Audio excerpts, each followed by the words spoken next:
I mean, we should probably answer the first and most important question that everyone's going to wonder. Are you wearing pants right now? I am wearing pants because otherwise, when I spoon with my dog, it would get weird.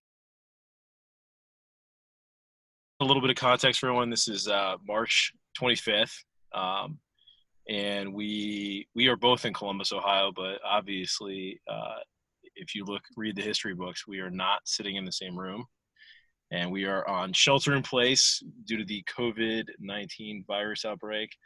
And so is life. So we're excited to talk to Ryan today. And Ryan is a partner at AWH. He's been a partner there for about a decade, close to a decade. And one of the pillars of the entrepreneurial community here in Columbus, Ohio, leader of Startup Grind, and overall cheerleader, enthusiast, investor, advisor to many of the entrepreneurs. So good to talk to you today, Ryan. Yeah, Brian, good to see you and good to talk to you. It's good to see a friendly face, besides my dogs. So in a conversation today, if you don't know, Ryan is releasing a book in April, and the Founder's Manual talks about flow and various aspects, and we're excited to get into that. And for everyone's sake, tell us a little bit about AWH.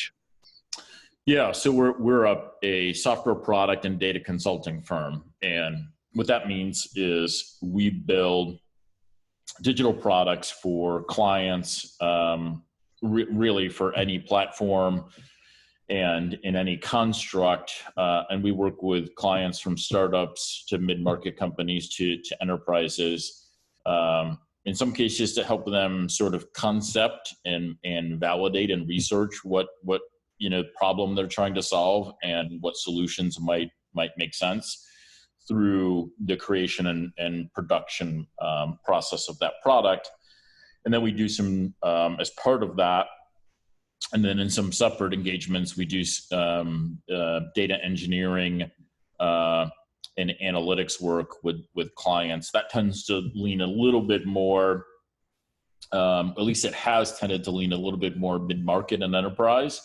But as more and more startups have a data component to their solution and the problem they're trying to solve, we're seeing the data work migrate downstream, if you will, into the startup space too, because just as software started eating the world, 20 years ago, data started eating the world probably 10 years ago. And so we're seeing some of the data work, go downstream into startups, which is good because I think for many startups and many new products, whether the product is at a startup level or an enterprise level, the data flowing through a digital product is in some cases as valuable as the product itself, if not more valuable.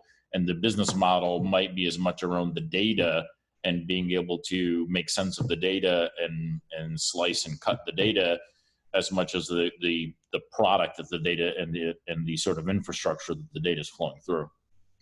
Yeah, it's very relevant. Generally, I think what AWH represents to me is the commercialization of product focused versus software development focused, which both of us have lived through that era of I think coding was the important skill missing. Now product development and product and market fit development understanding is the missing skill. Is that fair?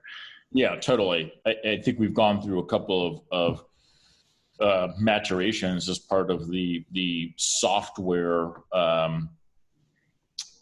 landscape. It used to be, and not that developers and engineers still aren't important and aren't valuable, they are.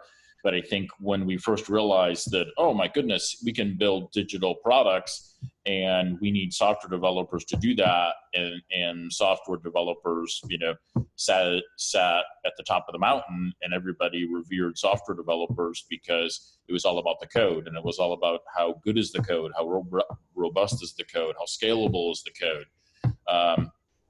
And then what happened was lots of good products got built, but also a lot of really terrible, shitty products got built. And then we realized, oh, what's also important? Design. And then we went into an era of, well, UX and UI are also important, so that the products that we've built that are scalable and robust and have really efficient code, people can actually use and want to use. And now I think we've evolved into another stage, which is product as a whole, that doesn't value development, design, user research and validation, road mapping, understanding the problem, understanding user value, doesn't value any of those things any more than any other component. It values them all equally and says, well, if we don't know what the heck a customer values and what problem we're solving, we're probably going to miss the mark, even if we build something that is very well designed and the code is very well written. But it doesn't discount those things either as part of the process. So I think that we've now matured to the point of knowing that they're all important. The mix in its entirety is what builds successful, great products, and not to diminish any role, as part of the process. Although I think inside of big companies still, it's one of the reasons they have challenges still innovating and building successful products, is because product as a discipline, it was born out of startups, and then is trying to migrate up into enterprises. Enterprises are struggling with adopting product as a discipline because they're not really constructed in a way that supports being good at product. So I think there's another evolution to happen as part of product, which is to not just be in the startup realm and startups to understand how important product is, but for it also to get into the corporate world and for corporates to start realizing how valuable product is. Talk about that sort of challenge of developing a work experience for the team at AWH. Yeah, we have people who are craftspeople in lots of different areas. So it runs the gamut of product people who are mostly focused on the problem and the customer and what the customer values, and they're very sort of research oriented, very empathetic, and they care about feature functionality ultimately, but what they really care about is understanding the problem at a deep level, and then understanding how that aligns to customer value and the customer problem. So a lot of that is very human centric work, and then we have designers who are very usability focused, and who again don't care as much about sort of the functionality per se, as much as, well, how do you make that functionality simple and elegant now, and so that somebody wants to use it and somebody gets tremendous value out of the experience of using it. And then you have architects, all right, from a technical perspective, that have to look at things in a very sort of black and white manner of okay, it's got to do this. How do we structure it so that it accomplishes that? It does it efficiently. It can scale, and all of those things. And then you've got engineers who look at things, also through a very sort of black and white lens. Okay, now this is the user experience we want to provide. This is the functionality we want to provide. How do I do that in a way and accomplish that? And so those people, I say all of that just because those people see the world through very different lenses.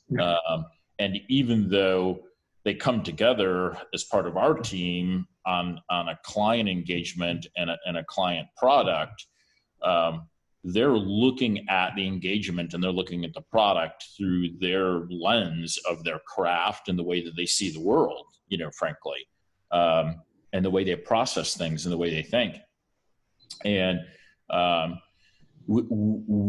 what we try to do is to not get them to see, we don't try to get them to, we try to get them to coalesce, right, to then work in the product's best interest and in the client's best interest, which is then obviously working in our team's best interest.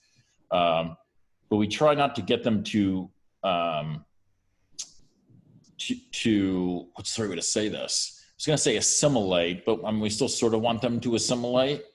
But we don't want any of them not to be bringing their lens and their craft in any reduced and mitigated way to the process, because that's why their craft matters as part of the process, because each of those areas is significant, and you can't build successful products without having all of those contributions. Yeah. So, I hear what you're saying is you guys are trying to hone the skills of these craftsmen and provide them with tools to do that. And maybe this infrastructure to go deliver, but not in a sort of quote AWH way that then strips them of their creativity and artistic and thinking and problem solving ability that they've been developing. Yeah. We have to have processes as a services firm, because everybody on the team has to know how do we approach engagements, and how do we approach building products, and how do we ensure that the best product is getting built, and how do we prevent as many gaps as possible, and how do we collaborate effectively, and all of that. So there are certainly processes and tools and infrastructure in place, to get everybody on the same page and for everybody to be rowing in the same direction. I guess I don't expect everybody, even though our desire is everybody's rowing in the same direction, I don't expect everybody to be rowing with the same oar. Yeah, makes sense. And because they've got to bring their skill, their expertise to the process. And I think one of the things that we do a reasonably good job of, and I talked about this a little bit as part of product, is everybody's role is equally important, right? Someone who's doing user research and validation is just as important as an engineer who's going to write code eventually against the stories that get built off of that user research and validation. Great. So everybody gets respected through the process. And if everybody's respected through the process, then the process gets respected. In the case of a leader of AWH, you're faced with this task of trying to help everybody, reach their peak performance and peak potential within that of wide variety of both personalities and skill sets.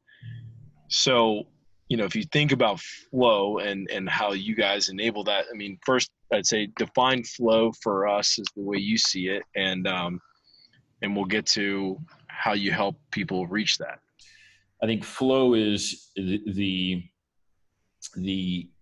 parameters in which someone does their best work and performs at their highest level, and not just from a productivity perspective, but also from a gratification and individual satisfaction level. So it's everything from what time of day is it, to where are you doing it, who are you doing it with, and what tools do you have at your disposal to do it with? Do you have all the right tools?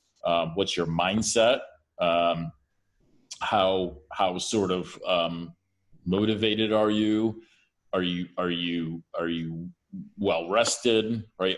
Are you thinking clearly, etc.? I look at flow, which flow has mostly been used in sports with athletes, and the term that commonly gets thrown around is in the zone. So, a basketball player that Reggie Miller in a famous playoff game between the Pacers and the New York Knicks scored 9 points in 8 seconds, I think it is. And everybody was like, oh, he's in the zone. Now there were the Knicks made some mistakes, certainly for allowed that to happen.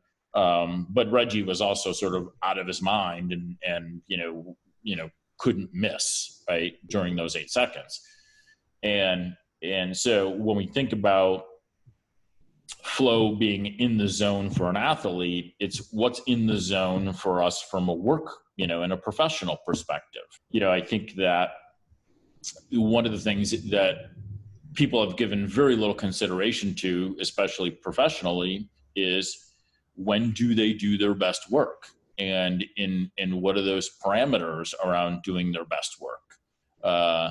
And I started to think about that, and I started to think about that as related to work, and then I started to think about flow as related to being a founder and starting companies and building products, because I don't think that we set ourselves up for success as often as we could if we understood that flow has attributes to it. It has parameters. If you understand what they are, and then you're intentional about just going back to those, over and over and over again, and setting yourself up for success, and performing at a higher level, you're going to be fulfilled. You're going to do better, more impactful work in less time, ultimately, too.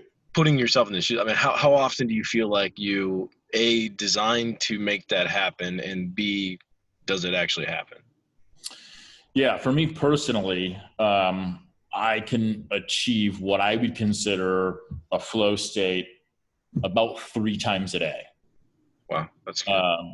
And it's because I've been so mindful about understanding what the right attributes are to it, that I can get myself into those states, because I set myself up for those states to occur and to materialize. Can you describe one of those for us?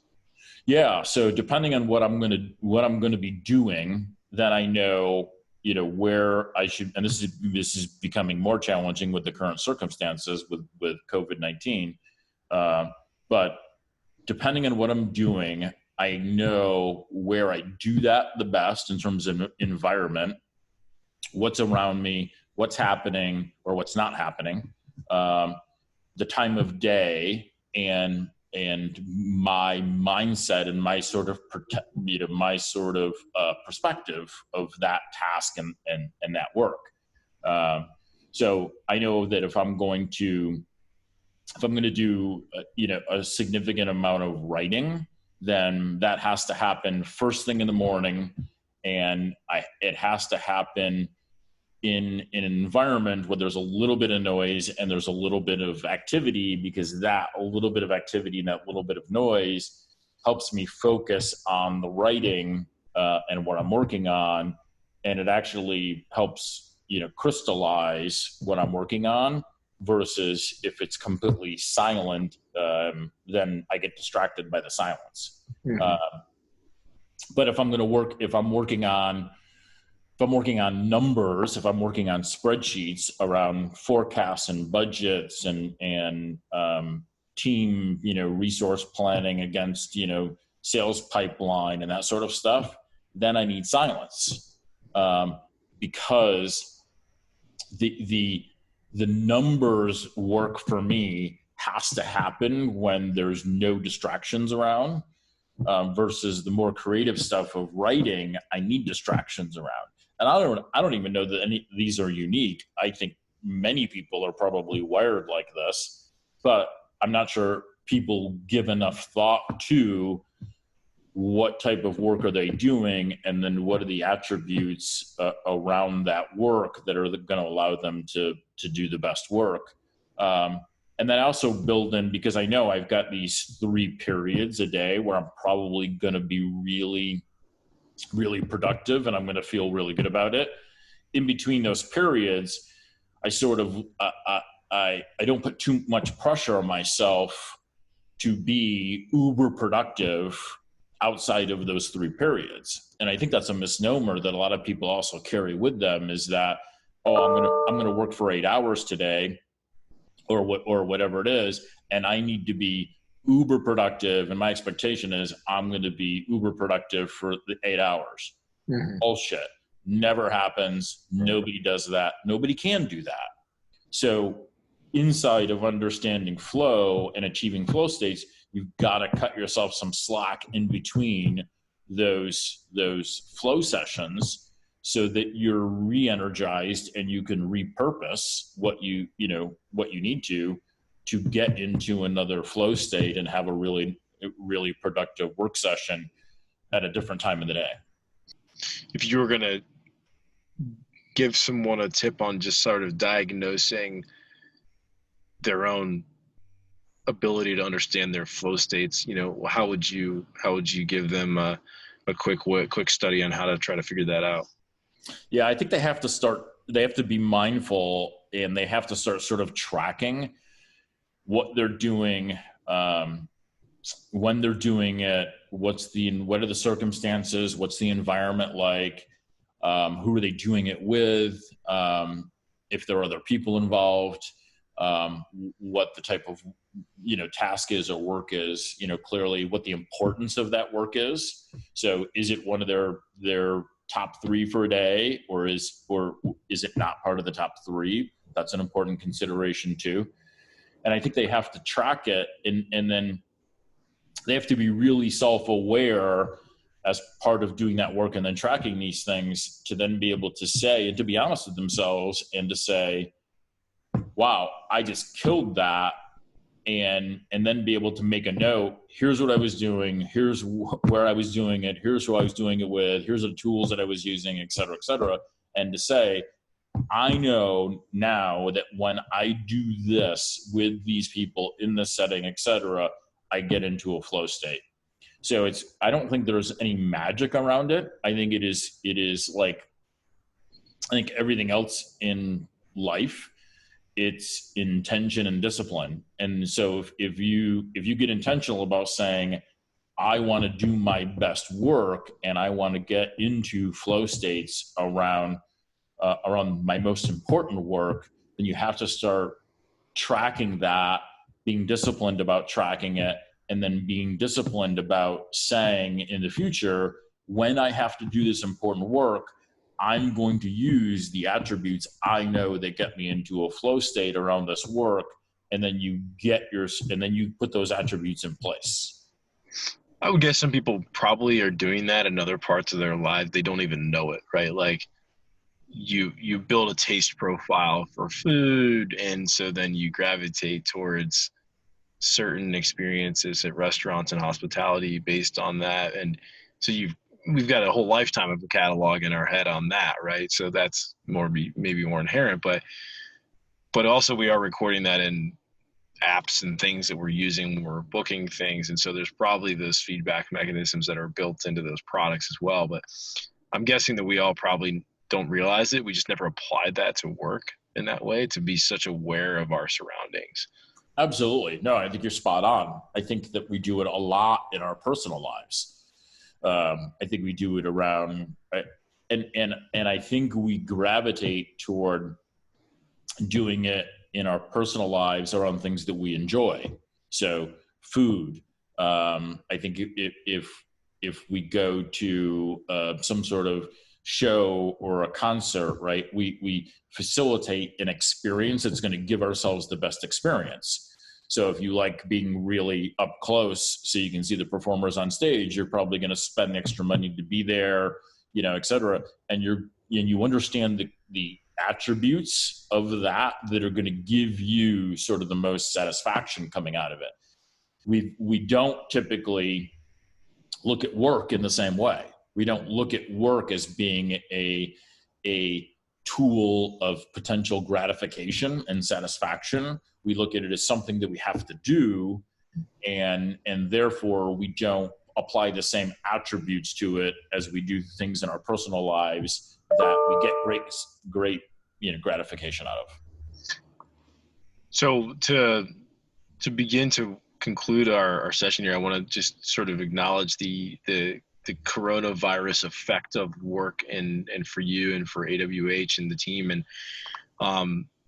I'll ask it in a couple quick series of questions, but one, what's changed for your team going from I guess a semi-permanent work from home situation? Everybody's remote now, which means most everybody's work from home. We had a couple of remote team members already, so for them there was no change. For the rest of the team, it's been a mixed bag in that most of our team can do their work and apply their craft, without having to be at a physical office. Since we operate in the digital space with software and data, that stuff can mostly happen from anywhere. The challenging part for us, though, is the best products get built through really tight, close communication and collaboration. And as great as virtual meetings are, there's still something to be said about being in a room where someone can get up and draw on the whiteboard and everybody can then go, yeah, okay, yeah, that makes sense, got it. So that's the biggest impact that I've seen, and our biggest challenge as part of it is how do you replicate that very intimate collaboration when you can get everybody in a room and have people start drawing on a whiteboard to make sure that everybody's aligned and everybody gets it and is on the same page. The team has sort of rallied, right, in support of each other. And so there have been, I would say, more encouraging messages and conversation amongst the team. We use Slack, so in some of our Slack channels now, because it only takes 20 seconds to type that out, people are actually being very intentional about saying those things. So I think it's helped from a positivity perspective about the team sort of galvanizing. Somebody on the team the other day said that she's an introvert by nature, but this has made her realize how much, even as an introvert, that she misses socializing and interacting with people. Mm-hmm. So I think even the most introverted of us are now realizing, how social of creatures we are, even for those of us that are the least social. Mm-hmm. Yeah, I think that's right. So to cap us off here, is there a particularly fun or funny bad work experience in your lifetime that you've had that, even though we're sober talking about it, you'd be willing to reveal? A super bad one. I'm sure that there are some. I probably caused some of them. There's the company that I started that I was part of starting, and we got it all wrong. We couldn't have gotten it more wrong, and then in 6 months, we burned the whole thing to the ground and lost investors' money and lost our. It's a quick bad experience, right? So that was pretty bad, and I had a hand in screwing that one up. So that one still cuts pretty deep. It's funny that we, and I'm not sure why we're wired like this, but it seems that most of us are, and I've read some studies around this that seems to indicate this. We remember the losses more painfully than we remember the joy and gratification around. Yeah. And yeah. So the things that I've been a part of, that have worked, I'm super proud of, and those were great experiences. But I don't remember those nearly as well as the things that didn't work and that went wrong. And so, I think, I don't know, I think in the end, that's a good thing for us as a species, because it maybe helps us from getting too complacent. Do you have one hope for the future of work? Yeah, I guess it would be that, and I'll take it back to product a little bit, and that I think that if you're going to build anything and do anything of consequence professionally, I think that there's an acknowledgement that this is a team sport and that nobody accomplishes anything, of consequence on their own.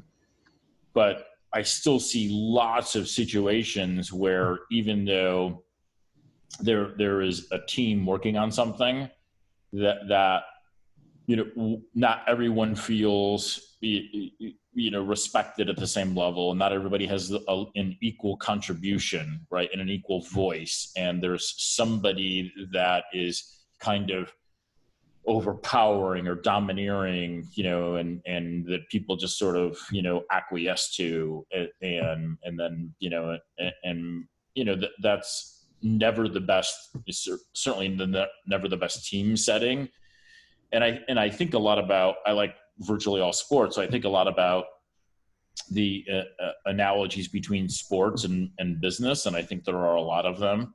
And again, this is nothing new. But I think the best teams don't necessarily win because they have the most talent. I think the teams that win are the ones that everybody feels like that they understand their role and that they understand their contribution, and that everybody's respected, whether you're a star or you're a role player. I don't know. I just think that for a while we've probably not valued teamwork and not valued the contribution of people of different skills and different crafts into contributing to something, happening of value. And I hope that we're turning a corner now to where, we're realizing, and maybe part of, COVID happening, it will help people realize that more, that business is a team sport. And I think we often lose sight of that. So hopefully we get a little bit of a better perspective around that moving forward. We're all experiencing the dysfunction of the system when we all can't participate in it. And so I share your sentiment. I hope we all are aware of that. All right, we'll wrap up here with Ryan Frederick today. Ryan, thanks for your time, and glad you're healthy and safe. And we're both really glad that the sun is shining in Columbus, Ohio today for sure. I know. It's a beautiful day in Columbus. So that's good news. It is good news.